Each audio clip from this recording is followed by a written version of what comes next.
നമസ്കാരം, വിനിയാസ് വീട്ടിലേക്ക് എല്ലാവർക്കും സ്വാഗതം. എന്നത്തെയും പോലെ ഇന്നും എല്ലാവർക്കും വളരെയധികം ഉപകാരപ്പെടുന്ന കുറച്ച് ടിപ്സുകളൊക്കെ കളക്ട് ചെയ്തിട്ടാണ് എത്തിയിരിക്കുന്നത്. അതുകൊണ്ട് തന്നെ എല്ലാവരും വീഡിയോ ഒന്ന് സ്കിപ്പ് ചെയ്യാതെ മുഴുവനായിട്ട് കാണാനായിട്ട് ശ്രമിക്കുക. അതുപോലെ നമ്മുടെ ചാനൽ സബ്സ്ക്രൈബ് ചെയ്യാതെ കാണുന്ന കൂട്ടുകാരുണ്ടെങ്കിൽ സബ്സ്ക്രൈബ് ചെയ്ത് ബെല്ലൈക്കൺ കൂടെ ഒന്ന് എനേബിൾ ചെയ്ത് വെച്ചേക്കാം കേട്ടോ. എങ്കിൽ മാത്രമേ നെക്സ്റ്റ് വീഡിയോ ഇടുമ്പോൾ നിങ്ങൾക്ക് കറക്റ്റായിട്ട് നോട്ടിഫിക്കേഷൻ കിട്ടത്തുള്ളൂ. അപ്പോൾ നമുക്ക് ഒട്ടും സമയം കളയാനില്ല, നേരെ വീഡിയോയിലേക്ക് പോകാം. Tip number 1. ഇതേപോലുള്ള പാക്കറ്റുകളൊക്കെ നമ്മൾ പൊട്ടിച്ച് ഉപയോഗിച്ചതിന് ശേഷം മിച്ചം വരുന്നത് വെറുതെ ഇങ്ങനെ ഓപ്പൺ ആക്കി വെച്ചിരുന്നാൽ അതിൻ്റെ ആ മണവും ഗുണവും ഒക്കെ പോയിട്ട് പിന്നെ നമുക്കത് ഉപയോഗിക്കാൻ കൊള്ളാതെ തണുത്ത് വേസ്റ്റായിട്ട് പോകും.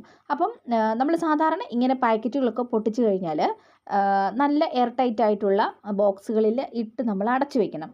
ഇനി നമുക്ക് അതിന് പറ്റുന്നില്ല എങ്കിൽ നമ്മൾ ഇതുപോലെ കട്ട് ചെയ്തല്ലോ.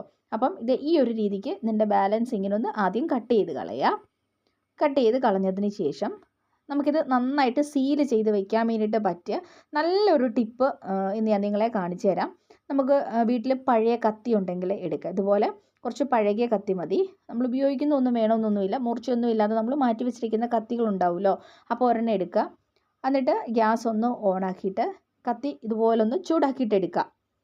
നന്നായിട്ടൊന്ന് ചൂടാക്കുക. അതിന് ശേഷം നമ്മൾ ആ ചൂടായ കത്തി ഇതേപോലെ നമ്മുടെ ആ പാക്കറ്റിൻ്റെ നമ്മൾ ആ കട്ട് ചെയ്ത് വിട്ട ഒരു പോർഷനില്ലേ അവിടുന്ന് ഒരു 1/2 ഇഞ്ച് താഴോട്ട് വെച്ചിട്ട് നല്ലതുപോലെ ഇതുപോലൊന്ന് ഇങ്ങനെ ഒന്ന് വരഞ്ഞു കൊടുക്കുക. അപ്പോൾ നല്ല ചൂടുള്ള കത്തി ആയതുകൊണ്ട് തന്നെ അത് നന്നായിട്ട് ഒട്ടിയിരിക്കും. ഒരു സീലാക്കി നമുക്കിത് സൂക്ഷിച്ച് വെക്കാൻ വേണ്ടിയിട്ട് പറ്റും. കണ്ടോ? ഇപ്പം നമ്മൾ അങ്ങനെ ചെയ്തതുകൊണ്ട് തന്നെ ഇത് കംപ്ലീറ്റ് സീലായിട്ടുണ്ട്. കണ്ടല്ലോ? ഇനി ഇതിലേക്ക് എയർ ഒന്നും കയറുവോ അഴുക്കായി പോവുമോ ഒന്നും ചെയ്യത്തില്ല. അപ്പം ഇതേപോലെ നിങ്ങൾ ചിലപ്പോൾ നമ്മൾ എന്തെങ്കിലും സ്നാക്സ് ഒക്കെ കട്ട് ചെയ്തതിന് ശേഷം ബാക്കി നമ്മൾ വെറുതെ ഇങ്ങനെ ഓപ്പൺ ആക്കി വെച്ചിരുന്നാൽ അത് തണുത്ത് പോകും. പെട്ടെന്ന് തന്നെ അത് തണുത്ത് പോകും. പിന്നെ നമുക്ക് കഴിക്കാനൊരു ടേസ്റ്റ് ഒന്നും കാണത്തില്ല. അപ്പോൾ ഇതുപോലെ നമ്മൾ എന്തെങ്കിലുമൊക്കെ സ്നാക്സിൻ്റെയൊക്കെ കവർ കട്ട് ചെയ്താലും ഈ ഒരു രീതിക്ക് നമുക്ക് പെട്ടെന്നൊന്ന് സീൽ ചെയ്ത് വെക്കുകയാണെങ്കിൽ കേടാകാതെ ഇരുന്നോളും കേട്ടോ. അപ്പോൾ ഈ ഒരു ടിപ്പ് നിങ്ങളൊന്ന് ട്രൈ ചെയ്ത് നോക്കണേ. ഇനി നമുക്ക് അടുത്ത ടിപ്പിലോട്ട് പോകാം. Tip number 2. ഇതുപോലെ നമ്മൾ പഞ്ചസാര പാത്രമൊക്കെ ഓപ്പൺ ആക്കി അതിൽ നിന്ന് പഞ്ചസാര എടുത്തതിന് ശേഷം നല്ലതുപോലെ ടൈറ്റായിട്ട് അടച്ചു വെച്ചിട്ടില്ലെങ്കിൽ ഉറുമ്പ് കയറുക എന്നുള്ളത് സർവ്വസാധാരണമാണ്. അപ്പം നമ്മുടെ ഈ പഞ്ചസാരയുടെ ഉള്ളിൽ ഉറുമ്പ് കയറാതിരിക്കാൻ വേണ്ടിയിട്ടുള്ള ഒരു കിടിലൻ ടിപ്പ് കാണിച്ചു തരാം. അതിന് വേണ്ടിയിട്ട് വേറെ ഒന്നുമല്ല വേണ്ടത്, നമ്മുടെ അടുക്കളയിലുള്ള ഈ ഗ്രാമ്പുവാണ്. അപ്പോൾ ഇതുപോലൊരു 3-4 ഗ്രാമ്പു എടുത്തിട്ട് പഞ്ചസാര പാത്രത്തിലേക്ക് ഇതുപോലൊന്ന് ഇട്ട് വെച്ചാൽ മാത്രം മതി. ഇച്ചിരി നമ്മൾ എടുത്തതിന് ശേഷം അടപ്പൊക്കെ ഇച്ചിരി ലൂസായിട്ടിരിക്കുകയാണെങ്കിൽ പോലും കൂടെ ഉറുമ്പൊന്നും കയറത്തില്ല കേട്ടോ. അപ്പോൾ ഈ ഒരു രീതിക്കും കൂടെ നിങ്ങളൊന്ന് ട്രൈ ചെയ്ത് നോക്കണേ. ഇനി നമുക്ക് അടുത്ത ടിപ്പിലോട്ട് പോകാം. Tip number 3. ഞാനിവിടെ കുറച്ച് പഴുത്തതും പച്ചയും ഒക്കെ ആയിട്ടുള്ള നാരങ്ങയാണ് എടുത്ത് വെച്ചിരിക്കുന്നത്, ചെറുനാരങ്ങ. അപ്പം ഓണസദ്യയിൽ ഒഴിച്ചുകൂടാനാവാത്ത ഒരു വിഭവമാണ് നാരങ്ങ അച്ചാർ. പക്ഷേങ്കിൽ എല്ലാവർക്കും വീട്ടിലുണ്ടാക്കുന്ന അച്ചാറിനേക്കാളും കുറച്ചുകൂടി ഇഷ്ടം പുറത്ത് കടയിൽ നിന്ന് വാങ്ങിക്കുന്ന അച്ചാറിനായിരിക്കും. എന്നാൽ നമുക്ക് അതേ ടേസ്റ്റിൽ തന്നെ നമുക്ക് അച്ചാർ ചില കാര്യങ്ങളൊക്കെ ഒന്ന് ശ്രദ്ധിക്കുകയാണെങ്കിൽ വീട്ടിൽ തന്നെ ഉണ്ടാക്കാവുന്നതേ ഉള്ളൂ. പലപ്പോഴും നാരങ്ങ അച്ചാർ ഇട്ടതിന് ശേഷം പറയാറുള്ളൊരു കാര്യമാണ്, ആ അച്ചാറിന് അപ്പടി കയ്പ്പായിരുന്നു എന്ന്. എന്തുകൊണ്ടാണ് ഈ കയ്പ്പ് വരുന്നത് എന്നും എങ്ങനെയാണ് കയ്പ്പില്ലാത്ത നാരങ്ങ അച്ചാർ ഉണ്ടാക്കാൻ പറ്റുന്നത് എന്നും ഞാൻ പറഞ്ഞു തരാം കേട്ടോ. ആദ്യമായിട്ട് നമ്മൾ ഒരു ചട്ടി ഗ്യാസ് സ്റ്റോപ്പിലേക്ക് വെച്ചിട്ട് ഒന്ന് നല്ലതുപോലെ ചൂടാക്കി എടുക്കുക. അതിനുശേഷം അതിലേക്ക് നല്ലെണ്ണ ഒഴിച്ചു കൊടുക്കണം. അപ്പം നമ്മളിപ്പോൾ അച്ചാർ ഉണ്ടാക്കാൻ പോവല്ല, അതുകൊണ്ട് ഒരുപാട് ഓയിലൊന്നും വേണ്ട. ഏകദേശം 1 ടേബിൾ സ്പൂൺ അളവിൽ ഓയിൽ ഒഴിച്ചു കൊടുത്താൽ മതി. നല്ലെണ്ണ തന്നെ എടുക്കണം കേട്ടോ.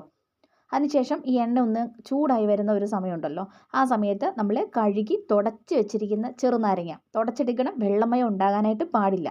ചെറുനാരങ്ങ നമുക്ക് ഈ എണ്ണയിലേക്ക് ഇട്ടിട്ട് നല്ലതുപോലെ ഒന്ന് ഇളക്കിയെടുക്കണം. ഇളക്കിയെന്ന് പറഞ്ഞാൽ നല്ലപോലെ ഒന്ന് ചൂടാകണം. ഇതെന്തിനാണ് ഇങ്ങനെ ചെയ്യുന്നത് എന്ന് വെച്ച് കഴിഞ്ഞാൽ ഈ ചെറുനാരങ്ങയുടെ ചുനയുണ്ടല്ലോ, അതാണ് ഈ കയ്പ്പ് ഉണ്ടാക്കുന്നത്. അപ്പം നമ്മൾ ഈ ചെറുനാരങ്ങ ഒന്ന് വാട്ടിയെടുക്കുകയാണ്. സാധാരണ അപ്പച്ചമ്പിലൊക്കെ വെച്ചിട്ട് അല്ലെങ്കിൽ നമ്മളിത് വേവിച്ചൊക്കെ എടുക്കാറുണ്ട്.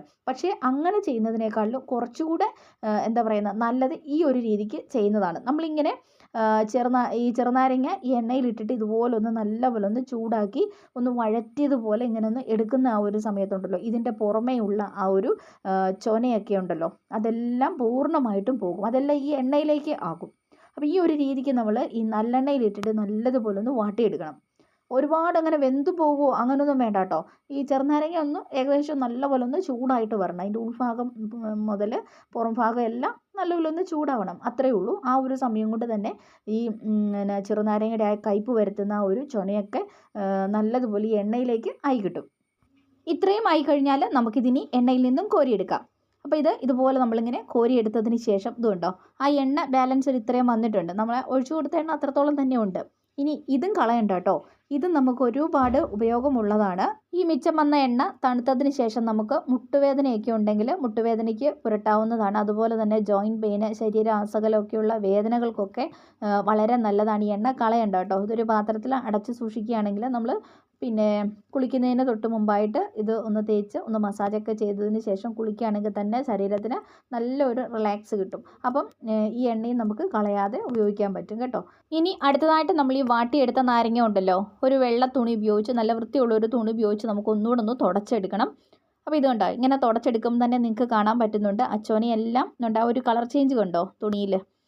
അപ്പം അച്ചോനയെല്ലാം ഇളകി വന്നതാണിത്. നമുക്കിത് നല്ലപോലെ ഒന്നുകൂടെ തുടച്ച് വൃത്തിയാക്കണം.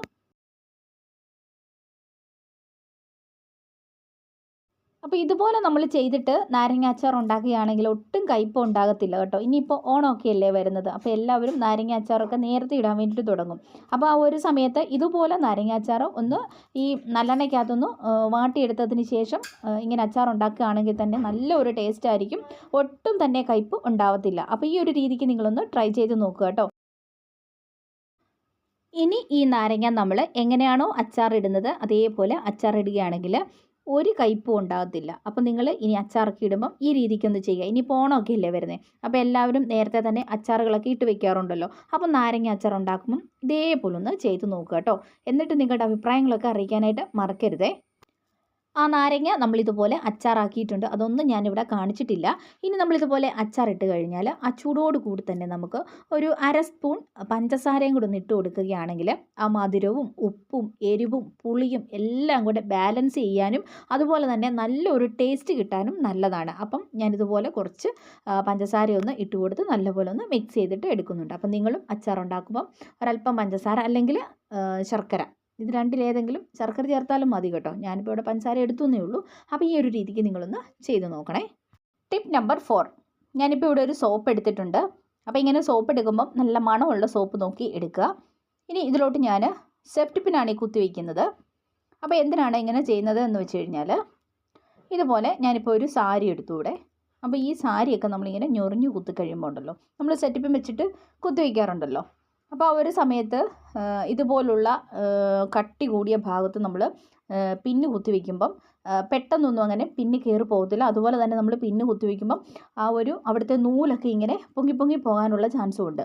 അപ്പോൾ ഇതുപോലെ നമ്മൾ ഈ സോപ്പിൽ ഇങ്ങനെ ഒന്ന് കുത്തിയതിന് ശേഷം നമ്മൾ ഇതുപോലെ സെഫ്റ്റി പിൻ ഇങ്ങനെ കുത്തുകയാണെങ്കിൽ ഉണ്ടോ, ഈസി ആയിട്ട് നമുക്ക് കുത്താൻ പറ്റും. നൂലൊന്നും അവിടെ പൊട്ടിപ്പോവുകയോ അതുപോലെ പൊങ്ങിപ്പോവുകയോ ഒന്നും ചെയ്യത്തില്ല. അപ്പം നമ്മൾ എപ്പോഴാണെങ്കിലും നമ്മളിതുപോലെ സാരിയൊക്കെ ഞൊറിഞ്ഞു കുത്തുന്ന സമയത്ത് ഇങ്ങനെ സോപ്പിൽ ഇതുപോലെ ഒന്ന് കുത്തിയതിന് ശേഷം പിന്നെ ഇങ്ങനെ സാരിയിൽ കുത്തുമ്പം ഈസി ആയിട്ട് തന്നെ അത് കയറിപ്പോകും കേട്ടോ. അപ്പോൾ ഈ ഒരു രീതിക്ക് നിങ്ങളൊന്ന് ട്രൈ ചെയ്ത് നോക്കണേ. ഇതുപോലെ ഇത്രയും കട്ടിയുള്ള തുണിയിലൊക്കെ നമ്മൾ പിൻ കുത്തുവാണെങ്കിലും വളരെ പെട്ടെന്നൊന്നും കയറി പോകത്തില്ല. അപ്പോൾ നമ്മളിങ്ങനെ സോപ്പിൽ ഒന്ന് കുത്തിയതിന് ശേഷം ഇത് കണ്ടോ, വളരെ ഈസി ആയിട്ട് തന്നെ ഇത്രയും കട്ടിയുള്ള ജീൻസ് പോലുള്ള തുണികളിൽ വരെയും ഈസി ആയിട്ട് കയറി പോകും കണ്ടോ. അപ്പം ഈ ഒരു രീതിക്കും നിങ്ങളൊന്ന് ട്രൈ ചെയ്ത് നോക്കുക കേട്ടോ. അതുപോലെ തന്നെ ഇങ്ങനെ സോപ്പിൽ പിൻ ഇങ്ങനെ കുത്തി കുത്തി നമ്മൾ അലമാരയിൽ എവിടെയെങ്കിലുമൊക്കെ വെക്കുകയാണെങ്കിൽ നമുക്ക് സേഫ്റ്റി പിൻ വളരെ പെട്ടെന്ന് എടുക്കാനൊക്കെ എളുപ്പമായിരിക്കും. അതുപോലെ തന്നെ നമ്മുടെ അലമാരയ്ക്കുള്ളിൽ നല്ലൊരു സുഗന്ധവും നിലനിൽക്കും. അപ്പോൾ അതിന് വേണ്ടിയിട്ട് ഇങ്ങനെ ഒരു സോപ്പ് എടുത്തൊന്ന് മാറ്റി വെച്ചാൽ വളരെയധികം ഉപകാരപ്പെടും കേട്ടോ. അപ്പോൾ ഇന്നത്തെ ടിപ്സുകളെല്ലാം നിങ്ങൾക്ക് വളരെയധികം ഉപകാരപ്പെട്ടു എന്ന് കരുതുന്നു. അപ്പോൾ ഇതുപോലെ നല്ല നല്ല ടിപ്സുകളൊക്കെ ആയിട്ട് തൊട്ടടുത്ത ദിവസം തന്നെ വീണ്ടും കാണാം. അതുവരെ എല്ലാവർക്കും ബായ്.